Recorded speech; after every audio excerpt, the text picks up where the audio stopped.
What's up, everybody? We are still in Austin at the Texas Book Fest. Being in Texas and wearing pink shirts, that made sense. Anyway, we're going to talk about synopses. Why? Because much like queries, which we talked about last week, everybody hates synopses. We hate to write them. People don't like to read them. Actually, I kind of like reading them, but everyone hates writing them. They're stressful and annoying, and they suck. Why? Because, like with queries, you have to get a lot out in a very little amount of space. The good thing about synopses, unlike with queries, is that you're not really trying to sell yourself in the same kind of way. You're really just there to tell the story. You just want to hit all the major points of the story, boom, boom, boom, boom, biggity, boom, boom, boom, and that's it. Much like with queries, don't overthink it. Just write it. My advice is do this. Sit down, get the story clear in your head, put your stopwatch for 10 minutes, and just knock that shit out. Don't overthink it. Don't stop. Just write. Blah, blah, blah, blah, blah. You know, much like the focus-free write and any kind of, this is good advice for anything really. But especially for something like a synopsis where you're literally just telling the story, just write. And then go back and edit it. Fix it up, clean it up, make it what it needs to be. Should be like page and a half, 3 pages tops, not very long. Just say what you have to say about the story.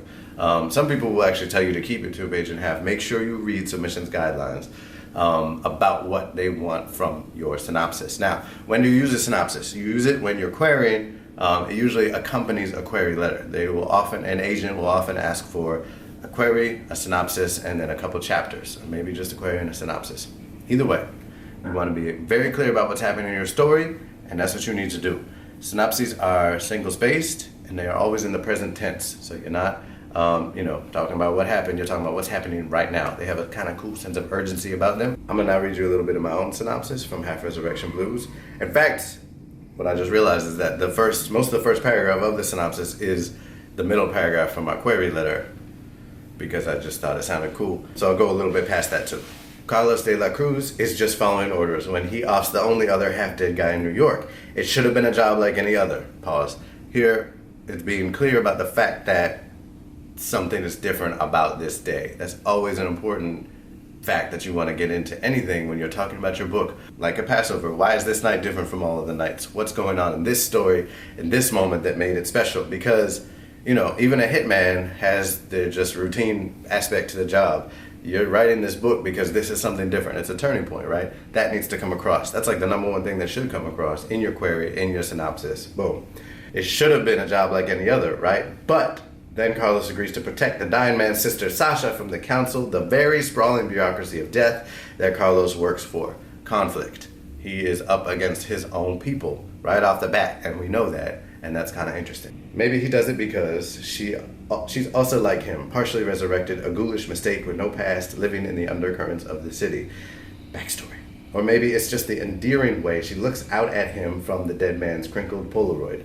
Details. Either way, Carlos sets out to find the mysterious woman before the council does. He has a goal, and we know what it is, and we know what he's up against, the council, and can't keep his mind on the more pressing matters of his job as Death's cleanup man. Included among these pressing matters is an outbreak of tiny, uber-powerful demons that annihilate ghosts and are edging closer and closer to Mama Esther, the wise old house spirit that nursed Carlos back to life. Okay, we have a sense of threat. We have a sense of the stakes, and we know that they're just going to keep getting higher. Carlos and his partners, Riley and Dro, barely survive a run-in with the demons and regroup to research deeper. Carlos tracks down David, one of the college kids from New Year's Eve. David has been terrified and sick with an undiagnosed bleeding disorder ever since that night. He tells Carlos about the bar in Park Slope where he'd seen the mysterious woman.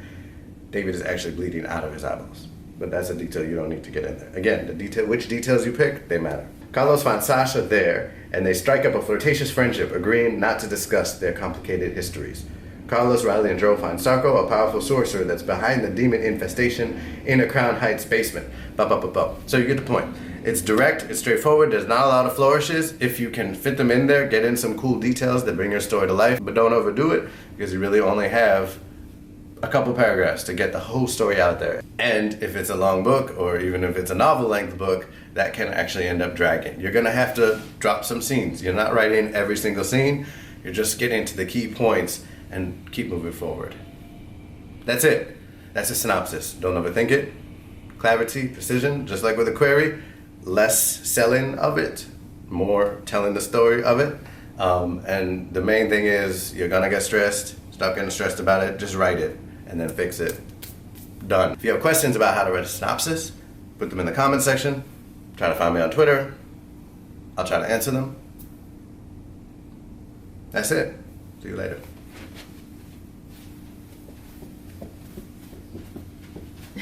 Idiot. Hey, it's Moody Bank. Ready? Yeah, are you ready? Hey! Are you ready? Yes. He is so... No.